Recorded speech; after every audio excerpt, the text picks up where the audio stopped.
I made the second greatest decision in my life. I told myself, when I marry, I must marry an engineer. Kaya, every night before I go to bed, as I wake up in the morning, I always pray to God, Lord, please prepare my engineer. Right after my graduation in high school, I really prayed after my graduation in high school, give me an engineer. Every time I attend church, Lord, asan man ako engineer? Bahala dili kay gwapo, Lord.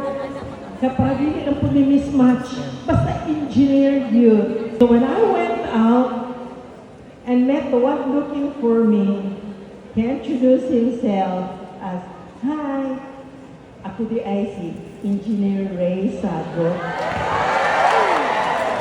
And that was the start of the love story. When you pray about it, God will certainly grant the desires of your heart.